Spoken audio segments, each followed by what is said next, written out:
Hello বন্ধুরা, কেমন আছো তোমরা সবাই? আশা করি তোমরা সবাই ভালো আছো।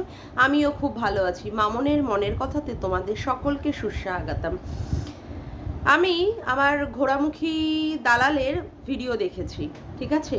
তো সকালবেলাও সে একটা ভিডিও করেছে, সতী আর সতা।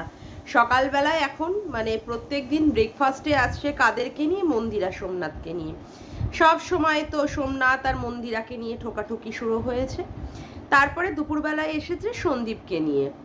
আচ্ছা, তা আমার তো বানতাই হ্যায়, হক তো বানতাই হ্যায় কি কন্ট্রোভার্সি করার, যখন তাকে আমি কন্টেন্ট বানিয়েছি।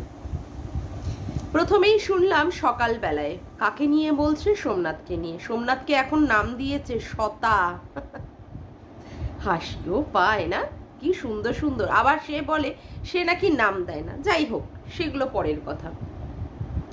এবার কথা হচ্ছে, সে সোমনাথকে বলতে বসেছে যে সে হচ্ছে অকর্মণ্য, মানে কোনো কাজ করে না, অলস, সে কোনো কিছুই করে না, তার চ্যানেলটাকে অন্য কারোর কাছে দিয়ে রেখেছে, তার মাধ্যমে টাকা ইনকাম করছে।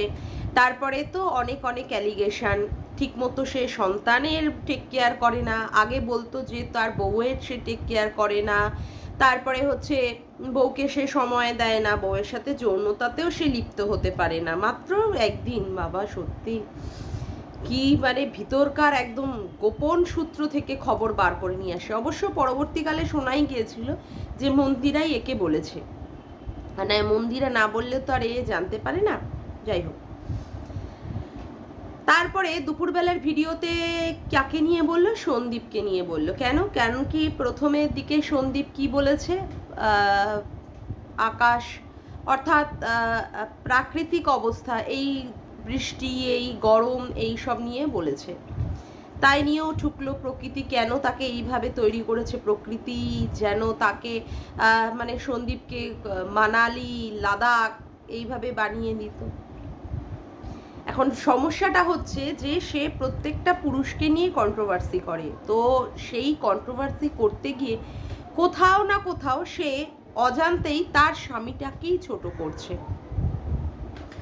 এই যে এদের যে স্বামীরা, অর্থাৎ মন্দিরার স্বামী হোক বা এই সন্দীপ হোক, ঠিক আছে, বা উজ্জ্বল কণিকার উজ্জ্বল হোক, এরা এরা কি করছে? আজকে একটা ব্লগ করে এরা ঘরের বাইরে না গিয়ে ইনকাম করছে, এবং ইনকামটা খুব যে কম তাও নয়, বেশ ভালোই, লাখ লাখ টাকাই তাদের ঘরে আসছে। তো লাখ যদিও না হয়, 50,000 মতো হাফ ধরে নিলাম, 50,000ও যদি না হয় তাহলে নিশ্চয়ই 25-30 হাজার টাকা তা বসে ঘরে বসে অনলি জাস্ট ভিডিও করে করে লোকের কাছে প্রস্তুত করে সেটাকে সে দেখাচ্ছে। এখানটাই আমাদের ঘোড়ামুখীর একটা অবজেকশন, কারণ তার স্বামী শিক্ষিত, বাবারে বাবা, হিস্ট্রিতে আবার MA, বহুত বড় ব্যাপার। তারপরে সে কিনা একটা মাস্টার মশাইয়ের ছেলে, কিন্তু কোথায় কাজ করে? শপিং মলে 8 থেকে 9 ঘন্টা সেখানে তাকে দাঁড়িয়ে দাঁড়িয়ে কাজ করতে হয়। এই সমস্ত ছেলেরা যাদেরকে নিয়ে আজকে এ কন্টেন্ট বানিয়েছে, অর্থাৎ দালাল কন্টেন্ট বানিয়েছে, এদের কিন্তু শারীরিকভাবে কোনো রকমের এই রকম পরিশ্রম যায় না। ভোরবেলায় সকালবেলায় উঠতে হয়, উঠে নিজেকে রেডি করে ট্রেন ধরে তারপরে তার হাজব্যান্ডকে যেতে হয় শপিং মলে, সেখানে আবার কাজ করতে হয় 8 ঘন্টা 9 ঘন্টার মতো, সেখানে দাঁড়িয়ে থাকতে হয়, তারপরে আবার বাড়িতে ফিরে আসতে হয়। এই যে এতটা যে কায়িক পরিশ্রম, মাইনে সেই রকম কিন্তু নয়, ওই 10-15 হাজার টাকা বা হার্ডলি, সেখানে হয়তো 20,000 টাকা, তবে 20,000 টাকাও আমি অনেক বেশি বলেছি, ততটাও নয়, ওই 15-এর মধ্যেই ঘোরাফেরা করে। তো অন্যান্যদের পুরুষেরা এইভাবে সুন্দরভাবে না কাজ করে শুধুমাত্র ব্লগ করে তারা টাকা ইনকাম করে, আর এর স্বামী এইভাবে পরিশ্রম করে করে, এইখানে কোথাও একটা তার একটা, আসলে কি বলতো দালাল, নসিব আপনা আপনা, ভাগ্যটা যার যার। এই ভাগ্যটা কিন্তু কেউ কখনো কারোর কাছ থেকে কেড়ে নিতে পারে না, বা সেটাকে ছিনিয়ে নেওয়া যায় না, কিছু করেই কারোর কাছে যাওয়া যায় না। তোর ভাগ্য একরকম, অন্য আরেকজনের ভাগ্য আর এক রকম। এই যে এইগুলো নিয়ে যে তুই কন্ট্রোভার্সি করিস, এই যে পুরুষগুলোকে নিয়ে, এদেরকে নিয়ে কন্ট্রোভার্সি করে না কোথাও তোর মনের রাগ বা জ্বালা তুই মেটানোর চেষ্টা করিস, বুঝলি? আজকে এরা নিজেরা নিজেদের ভাবে কিভাবে তারা তাদের মতো করে টাকা ইনকাম করেছে বা অমুক করেছে, এখানে সম্পূর্ণই ভগবানের হাত। তোর স্বামী সেখানটায় তুই চ্যানেল খুলে দেওয়ার পরেও তুই তোর স্বামী পারেনি, এটা তোর স্বামীর ব্যর্থতা। তাই বলে তুই অন্যদের এইভাবে কন্ট্রোভার্সি করতে পারিস না। আজকে তুই যে সমস্ত কথাগুলো তুলছিলিস না, সেখানে তোর স্বামীর ব্যর্থতাটাই সেটা সবার সামনে চলে আসছিল। তুই আবার বলছিলিস যে মন্দিরাকে সে কেন তার বাচ্চাকে রুটি বানিয়ে খাওয়ায় না, বা কেন সে বাইরের ফাস্টফুড খাওয়ায়, তাহলে তার বাচ্চার ঠিকভাবে মানে যত্ন করা হয় না। যেখানে তারা বলেছে যে তুই তার বাচ্চার মানসিক মানে বিকাশটা ঠিক করে করতে দিচ্ছিস না, তোর জন্যই তার বাচ্চা একটা হচ্ছে, মানে কি বলে ওটাকে, এক সেকেন্ড, তোর জন্যই তার বাচ্চা ডিপ্রেশনে যাচ্ছে, এই সমস্ত কথা তুই সেখানে বলছিস। যে মন্দিরা সকালবেলায় তাড়াতাড়ি করে উঠে সেখানে তার বাচ্চাকে রুটি করে খাওয়ায় না, অমুক করে খাওয়ায় না। আচ্ছা, তুই তো অনেক সকালবেলায় উঠিস, তোর স্বামী অনেক সকালবেলায় যায়, তাহলে তোর স্বামীকে তোর আগের দিনে রান্না করে বাসি খাবারটা গরম করে দিতে হয় কেন? কেন প্রত্যেক দিন তুই তোর বরকে টাটকা টাটকা খাবার খাওয়াস না? আর বাপরে বাপ, তোর স্বামীকে খাবার, সকালবেলার খাবার ওই তো দেখি উচ্ছে ভাজা, না হলে চাক আলু ভাজা, না হলে কোনো সময় ডাল হচ্ছে কম্পালসারি, এই না হলে একটা ডিমের অমলেট। কোনো দিন দেখলাম না যে একটা তরকারি মাছের ঝোল মানে সকালবেলায় করে উঠে তুই তোর স্বামীকে দিচ্ছিস। তুই আবার জ্ঞান মারতে বসে যাচ্ছিস, তাই না? তুই আবার জ্ঞান মারতে বসে যাচ্ছিস, প্রত্যেক দিন তুই তোর স্বামীকে বাসি খাবার খাওয়াস, তারপরে তুই আবার লোককে জ্ঞান মারিস। কি করে জ্ঞানটা আসে রে তোর? কি করে জ্ঞানটা আসে? তুই লোককে প্রত্যেক দিন জ্ঞান দিস, এত উপদেশ না দিয়ে তুই নিজের ব্যাপারে সেইগুলো কর। মানে যে জ্ঞান বা উপদেশগুলো তুই দিচ্ছিস সেগুলো তুই নিজের ক্ষেত্রে প্রয়োগ কর, তারপরে দেখবি যে এই জ্ঞান বা উপদেশগুলো ঠিকঠাকভাবে কাজে দেবে। আচ্ছা, এবার আসি পরের যে ভিডিওটা ও বানিয়েছে, পরের ভিডিওটাতে কিছুটা হলেও ও গামলাকে নিয়ে কথা বলেছে। গামলা আজকে টাইটেলে কি দিয়েছে, যে ঠাম্মি ছাড়া ওর ভালো লাগে না। সেখানে কোনো একজন ভিউয়ার্স ওকে লিখেছে যে যে ও কিভাবে ওর স্বামী ছেলে সংসার ফেলে রেখে এসছে, সেটা তার কি করে সে থাকতে পারছে, যেখানে তার ঠাম্মিকে সে না দেখে বা না ছেড়ে থাকতে না পারার একটা কষ্ট বা যন্ত্রণাটার কথা বলেছে। সেখানে ও কথাগুলো বলতে গিয়ে আজকে দালাল অনেকগুলো এক্সপ্ল্যানেশন দিয়েছে। কি ধরনের এক্সপ্ল্যানেশন দিয়েছে হচ্ছে এই যে সন্দীপদের বাড়িতে নাকি মেয়ের কোনো স্থান নেই, অর্থাৎ সন্দীপের দিদির কথা টেনে একটা কথা তুলেছে, এবং এটাও ও ক্লিয়ার করেছে যে ও ওর নিজের মতামত ওখানে ব্যাখ্যা করছে। কিন্তু এই যে মতামতগুলো যেগুলো, সেগুলো তো ঠিক নয়। আজকে ওর দিদির ক্ষেত্রে কি ইনসিডেন্ট হয়েছে না হয়েছে ওর মামা বাড়ির সাথে বা ওদের সাথে, সেগুলো কিন্তু আমরা কন্ট্রোভার্সি ক্রিয়েটাররা কিন্তু সমস্ত কিছু জানি না। সুতরাং এই সম্পর্কে নিয়ে এখানে মতামতটা না প্রকাশ করাই ভালো। আর সন্তান তার বাবার কাছে ভালো আছে কি না আছে সেখানটায়, তার উপরে তো তার মায়ের মনের যে জ্বালা বা মনের যে কষ্ট, সেটা তো মিটবে না। সন্তান যখন তার মা জন্ম দিয়েছে, তার মায়ের তো অবশ্যই উচিত যে সন্তানটা তার মায়ের কাছেও থাক। অবশ্যই বাবার কাছেও থাকার অধিকার আছে, মায়ের কাছেও থাকার অধিকার আছে, কিন্তু তার মা কিভাবে তার সন্তানটাকে ফেলে, যখন সে মানে তার মাল রিকভারি করতে এসছে, দরকারি বা প্রয়োজনীয় মালগুলো জিনিসপত্রগুলো সে সুন্দর করে সযত্ন নিয়ে গেছে, অথচ পুলিশের তত্ত্বাবধানে সে তার মালগুলো রিকভারি করা সত্ত্বেও তার সন্তানটাকে নিয়ে যেতে সে পারেনি। সে তখনও পর্যন্ত সন্তানটাকে তার প্রয়োজনীয় জিনিস বলে মনে করেনি, যে তার অবিচ্ছেদ্য অঙ্গ। আচ্ছা, যখন সন্দীপ তাকে একটা স্ট্রাইক দিয়েছে, তখন তার মনে হয়েছে যে সন্তানটাকে তার কাছে নিয়ে যেতে হবে, ভালো কথা। কিন্তু তারপরেও আমরা কিন্তু কোনো রকমের সেখানে স্টেপ দেখিনি সন্তানটার ক্ষেত্রে। আর আজকে বলা হচ্ছে যে সন্তানটা তার বাবার কাছে আছে, সেটা ও জানে যে সেটা ভালো থাকবেই। তা মায়ের কাছে থাকলেও তো সে ভালো থাকতো, বাবার কাছে আছে বলেই ভালো থাকবে, আর মায়ের কাছে মানে নেই বলে ভালো থাকবে না বা নিয়ে আসলে ভালো থাকবে না, এটা কেমন ব্যাখ্যা হলো? এটা তো যারা কন্ট্রোভার্সি করবে তারা ব্যাখ্যা দেবে, এটা তো একটা মায়ের ব্যাখ্যা হতে পারে না, তাই না? এই যে ভুলভাল ব্যাখ্যাগুলো, যে সন্তানের নামটাও নাকি মুখে আনতে বারণ করা আছে, কোনো এরকম কোর্টে বা কোনো এরকম আইনের খাতায় কি লেখা আছে যে সন্তানটার কথা মুখে আনাও পর্যন্ত যাবে না, মা সন্তানটার কথা বলতে পারবে না? সেটা কোন ধরনের নিয়মের মধ্যে পড়া আছে? আচ্ছা, এইবার আসি কিছু কিছু কথায়। মানে এই যে আজকে দেখা যাচ্ছে যে ফ্ল্যাটটা দুটো রুম নেওয়া হয়েছে, তাই না?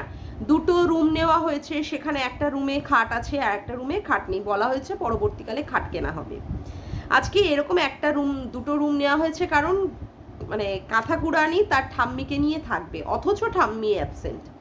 যেখানে ক্যাথা একা নাকি রাত্রে থাকতেই পারে না, একা নাকি শুতেই পারে না, অথচ ঠাম্মির অ্যাবসেন্টেও সে নাকি একা থাকছে।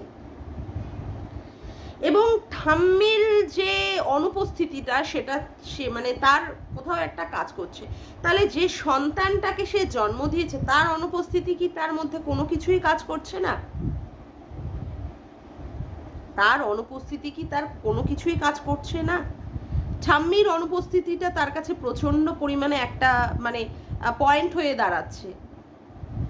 সেখানে সন্তানটার হীনতার তার কাছে সেই রকমভাবে কোনো কিছুই কাজ করছে না।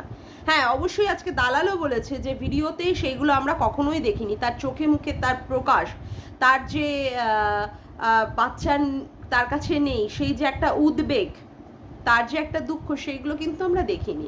কিন্তু কখন সেটা মানে পরিস্ফুটিত হলো, যখন সন্দীপ তাকে স্ট্রাইক দিল, তাই না? আচ্ছা, ক্যাথা কিন্তু আমাদের কাছে বলেই বেরিয়েছে যে সে কিন্তু পরকীয়া করবে এবং সে ল্যাটার সাথে থাকবে সুন্দরভাবে, তার জন্যই কিন্তু সে বেরিয়ে এসেছে। সেখানে বারংবার ক্লিনচিট দিতে বসেছে কে? আমাদের দালাল। অথচ দালাল বলে সে নাকি নিরপেক্ষ ভিডিও করে। ও বাবা, কোথায় কোথায় নিরপেক্ষতা! বাপরে বাপ, প্রত্যেকটা সময়ে দেখা যায় পরকীয়ারত মহিলাদের দিকে সাপোর্টে ঝোল টেনেই তাকে কথা বলতে হচ্ছে। কি সুন্দর বলছে, সেখানে কি আমি দেখতে পেয়েছি যে তার ফ্ল্যাটের মধ্যে ল্যাটা আছে? আমি কেন তাহলে বলবো? আমি কেন তাহলে বলবো? তাহলে তো আমরাও বলতে পারি যে আমরা তো সন্দীপের ভিডিওতে কোথাও ওই আসানসোলের মেয়েটিকে দেখতে পাইনি, যে বৎকন্যা মেয়েটির কথা বারংবার বলা হয়েছে, কিন্তু সেটাকেই তো এই দালালই তুলে নিয়ে এসেছে। হয়তো বা দালালের এটা প্রি প্ল্যান্ড, হয়তো বা দালাল কাউকে হায়ার করে, এই দালাল আর ওই গামলা দুজনে মিলে হায়ার করে কোনো একটি মেয়েকে দিয়ে সেটাকে রটনা করার চেষ্টা করেছিল। সেটাও তো আমরা ভিডিওতে দেখিনি, তাই না? কিন্তু আমাদের কাছে বারংবার সেটাকে তুলে ধরতে হয়েছে। আচ্ছা, এবার এই যে মানে বিভিন্ন কন্ট্রোভার্সি ক্রিয়েটাররা মানে প্রমাণ করে দিচ্ছে এই বাসন মাজার ক্ষেত্রে, ঘরের দরজার আড়ালে পিছনে লুকিয়ে থাকার ক্ষেত্রে, হ্যাঁ, তারপরে কোন ঘর থেকে কিভাবে ওই কি বলে ওই লিফটে করে যাওয়া যায়, এইভাবে প্রমাণ করে দিচ্ছে। তারপরেও কি আরও প্রমাণ চাই দালালের যে সেখানটায় ওই ফ্ল্যাটের মধ্যে অবশ্যই ক্যাথাকুরানির সাথে এই ল্যাটাদীপ্ত আছে? আজকে যদি ক্যাথাকুরানির সাথে যদি ল্যাটাদীপ্তর সম্পর্কই না থাকতো, তাহলে তো বাসের মধ্যে তীর্থ করার নাম করে বাসের মধ্যে আমরা ওই চিত্র দেখতে পেতাম না। হ্যাঁ, তবে ল্যাটা বলেছে যে সেখানে নাকি সে কি যেন যেতেই পারে, কারণ সেখানে অন্যান্যরা কাছে অবশ্যই যেতেই পারে, কিন্তু পার্টিকুলারলি গামলার ক্যামেরা ধরার তার তো দায়িত্বের মধ্যে পড়ে না যে গামলারা কোথায় নাচন কোদন করবে আর সেখানে ল্যাটা ক্যামেরা ধরে দিয়ে সেটাকে ভিডিও করবে, সেটা তো তার দায়িত্বের মধ্যে পড়ে না। তার মধ্যে তার মানেই ওর সাথে ভালো সম্পর্ক আছে, তার মানেই ওর সাথে পরকীয়াতে যুক্ত আছে, তাই না? কি সুন্দর মানুষকে বোকা বানাচ্ছে এখনো পর্যন্ত আমাদের এই দালাল। তার যুক্তি, অকাঠ্য যুক্তি দেখাচ্ছে যে সেখানে নাকি আমরা দেখতে পেয়েছি। অনেক কিছুই তো আমরা দেখতে পাই না, কিন্তু সেইগুলো তো গোপন সূত্র মারফত অনেক কিছুই তুলে ধরা হয়, অনেক কিছুই তো তুলে ধরা হয়। এই যে ঘনা ঘোড়া রস থেকে একটা কল রেকর্ডিং রিভিল করা হলো, সেটাকে কি বোঝানো হলো? সেটাকে সবাইকে দেখা মানে বোঝানো আবার কি হবে, সেইখানে মানে সবাই বুঝতে পারলো যে ঘোড়া রসে ল্যাটাদীপ্তের রস খেতে গেছে হচ্ছে ক্যাথা, কিন্তু সেটাকে এআই অ্যাপের মাধ্যমে বলে দেওয়া হলো না না, ওটা একদম হতেই পারে না, ওটা একদম হতেই পারে না। বারংবার লোকে ভিডিওতে দেখিয়ে দিচ্ছে যে ওই কি বলে তীর্থক্ষেত্রে ওখানটা ল্যাটার উপস্থিত, কিন্তু আমাদের দালাল একদম ক্লিনচিট দিয়েই দিচ্ছে না, সেখানে ল্যাটা নেই। কিন্তু যখন বাসের ভিডিওটা ভাইরাল হয়ে গেল প্রত্যেকের মোবাইলের ভিডিওতে, যখন সেটাকে উপস্থাপনা করা হলো, তখন সেখানটা এসে চুপ করে গেল, সেই ব্যাপারে একটা ব্যাপারও সে স্পিকটি নট। আজকে সে বলতে বসেছে যে ওখানটায় ল্যাটা নাকি ফ্ল্যাটের মধ্যে নেই, যেটা আগেও সে বারংবার করে এসেছে মন্দিরার ক্ষেত্রে। হুলের উপস্থিতি সে একেবারেই সবার কাছে তুলে ধরেছে। হুল নেই মন্দিরার জীবনে। মন্দিরা সোমনাথের মধ্যে, তাদের মধ্যে পারিবারিক অশান্তি, তাদের মধ্যে সাংসারিক অশান্তির জন্যই মন্দিরা বেরিয়ে গেছে। কত সুন্দর আমাদের কাছে উপস্থাপনা করেছিল। তারপরে তো দুধ কা দুধ পানি কা পানি হয়ে গেল। এখন মন্দিরাকে প্রত্যেক দিন সত্যি সত্যি সত্যি করে করে বলতে বসতে হচ্ছে। এখন সে বলতে বসছে যে না, মন্দিরাই অন্যায় করেছিল। কি অবাক কাণ্ড না? আচ্ছা, তারপরে আবার কি বলতে বসেছে, হ্যাঁ কি করেছে সন্দীপ, সব দিদিদেরকে খাইয়েছে কন্ট্রোভার্সি ক্রিয়েটারদের তার বাড়িতে ডেকে নিয়ে গিয়ে, যাতে করে তার বউকে তারা বারংবার বিক্রি করতে পারে। তাই সত্যি সিরিয়াসলি তার বউয়ের তাহলে কোনো দোষ ছিল না? তার বউকে এমনি এমনি হাটে বাজারে বিক্রি করে দিল? তাহলে তার বউ যে কমিউনিটি পোস্টটা দিয়েছিল, সেই কমিউনিটি পোস্টটা দিয়ে যে সে বুঝিয়ে দিয়েছিল যে সে লেটার হাত একদম কাসকে পাক্কে এইভাবে ধরে দিয়েছে, তাহলে সেটা সে কেন করেছিল? আর তার বউকে বিক্রি করতে হবেই বা কেন? হবেই বা কেন? তার বউ যদি সতী সাধ্বী নারী হয়ে থাকে, তার বউয়ের যদি কোনো দোষ নাই থাকে, তাহলে তো তার বউয়ের বিক্রি করার ক্ষেত্রে কোনো দরকার ছিল না, তাই না? বউ তো বুঝিয়ে দিয়ে গেছে যে বউ তার শরীরের জ্বালার জন্য সে তার সংসার ছেড়েছে, সে তার বাচ্চা ছেড়েছে, সে স্বামী ছেড়েছে, তার অন্য পরপুরুষের দিকে নজর, অন্য পরপুরুষের প্রতি তার চাহিদা, তার খিদে, সে তার ওই স্বামী দিয়ে, একটা স্বামী দিয়ে সে স্যাটিসফাইড হতে পারছে না, তার জন্য না সে সংসার ছেড়েছে। সন্দীপ তো তাকে সুযোগ দিয়েছিল, বলেছিল যে তুমি চলে আসো, আমি আমার মানে সন্তানের জন্য আমি আবার মেনে নেবো। কই সেখানে তো সন্দীপের কথাটাকে মান্যতা দেয়নি মানে এই গামলা। সেখানে তো বলেছে তার মুখ না দেখালে, তার এত সুন্দর ভাইরাল ফেস, ওরে বাপরে বাপ, টপ লেভেলের সুন্দরী, বড় বড় নায়িকাদের থেকেও হার মানিয়ে যায়, এত সুন্দরী। সেই সুন্দরীদের মধ্যে সে অন্যতমা রূপসী, তার মুখ না দেখালে নাকি সন্দীপ ঘরে মার্বেল টাইলস কিচ্ছু বসাতে পারবে না। এই বলেই তো সে সেখানে যেতে চায়নি। কিন্তু সন্দীপের কাজটা পুরোপুরি সুন্দরভাবে করে দিয়েছে। আর এখন কি করতে হচ্ছে, এখন সেখানটায় ক্যাথাকে তার বাপের বাড়ি থেকে আলাদা গিয়ে ফ্ল্যাট কেনে নি, ফ্ল্যাটটা ভাড়া নিয়ে তার নিজস্ব অকাত দেখাতে হচ্ছে। ও মাই ডগ স্টাইল অকাত, অকাত। ল্যাটার সাথে বসে পরিষ্কারভাবে খেলাখেলি করবে গামলার মধ্যে ল্যাটাকে নিয়ে, তার জন্যই সে আজকে ফ্ল্যাটটা কিনেছে, তাও আবার 2 কামরার।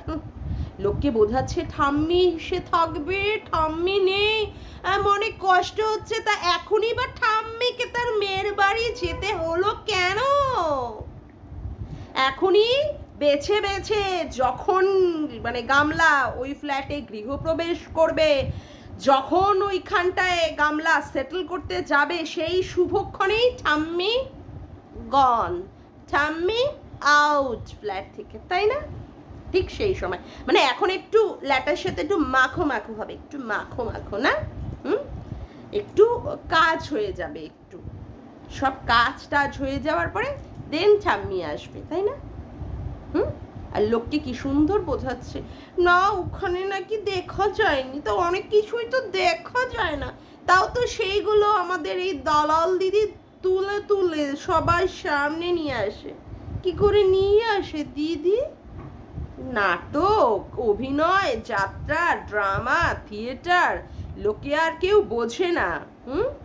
আবার সুন্দর করেই ওই দালালের ওখানটায় কেউ কমেন্ট করেছে, তোমার কি মনে হয় সেখানটায় ল্যাটা নেই? কি সুন্দর ওখানটা একটা কন্ট্রোভার্সি ছুড়ে দিয়েছে, কি সুন্দর, মানে হ্যাঁও বললো না আবার নাও বললো না, বলছে তোমরা কি বুঝতে পারো না? তোমাদের কি মনে হয়? সবার মনে হয় ওই ফ্ল্যাটের মধ্যে ল্যাটা রয়েছে, সেটাই ধরে নিয়েছি। যত সব লোককে ভুল ভাল বোঝাতে বসে যায়। যাকগে, আজকের মতো ভিডিওটা আমি এখানেই শেষ করলাম। আমার ভিডিওটা যদি তোমাদের ভালো লেগে থাকে তবে অবশ্যই একটি লাইক করো, কমেন্ট করো, শেয়ার করো, আর চ্যানেলটিকে বেশি বেশি করে সাবস্ক্রাইব করে রেখো, আর অল নোটিফিকেশান বেলটিকেও অন করে রেখো এরকম নতুন নতুন ভিডিও পাওয়ার জন্য। আজকের মতো আসি বন্ধুরা, আবার দেখা হচ্ছে একটি নতুন ভিডিওতে। বাই।